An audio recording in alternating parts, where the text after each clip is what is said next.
menjelaskan apa itu AJP.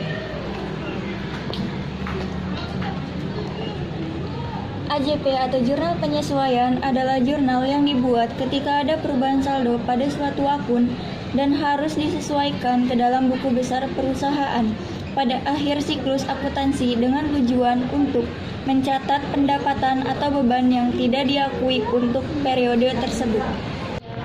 Selanjutnya yaitu fungsi-fungsi jurnal penyesuaian. Yang pertama, agar akun-akun nominal yakni akun pendapatan dan beban bisa diakui pada suatu periode serta menunjukkan situasi yang sesungguhnya. Dan yang kedua, menghitung perkiraan nominal atau pendapatan serta beban sebenarnya dalam periode yang terkait.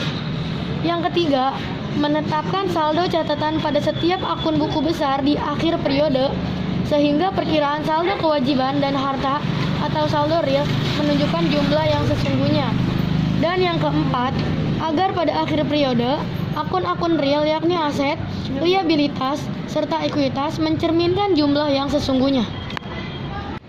Akun apa saja yang harus disesuaikan? Jadi akun-akun yang harus disesuaikan pada jurnal penyesuaian. Yang pertama, perlengkapan atau supplies, beban perlengkapan di debit dan perlengkapan di kredit. Dan untuk pendapatan laba atau rugi, perlengkapan di debit dan beban perlengkapan di kredit. Yang kedua, beban dibayar di muka, prepaid expense. Beban asuransi di debit, asuransi dibayar di muka, di kredit. Pendekatan laba dan rugi, asuransi dibayar di muka, di debit, beban asuransi di kredit. Yang ketiga yaitu pendapatan diterima di muka, sewa diterima di muka, di debit, pendapatan sewa di kredit. Pendekatan laba atau rugi, pendapatan sewa di debit, sewa diterima di muka, di kredit. Yang keempat yaitu pendapatan yang masih harus diterima, diutang di debit, pendapatan di kredit. Yang kelima yaitu beban yang masih harus dibayar, beban di debit, utang beban di kredit. Untuk yang keenam, piutang tidak tertagih, bad debt. Nomor 1, metode langsung, direct method. Beban kerugian piutang di debit, piutang dagang di kredit. Metode tidak langsung, cadangan allowance method. Beban yang kerugian piutang di debit, cadangan kerugian piutang di kredit. Untuk jenis selanjutnya adalah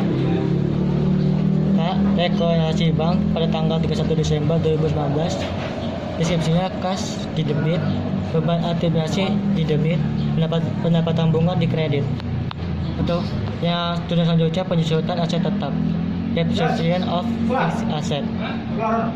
Untuk jurnal nama akunnya beban penyesuaian di debit, akumulasi penyesuaian di kredit. Yang terakhir, persediaan inventory. 1. Persediaan bahan baku awal periode. 2. Persediaan bahan baku akhir periode. 3. Persediaan barang dalam proses awal periode. 4. Persediaan barang dalam proses akhir periode. 5. Persediaan produk jadi awal periode. 6. Persediaan produk jadi akhir periode.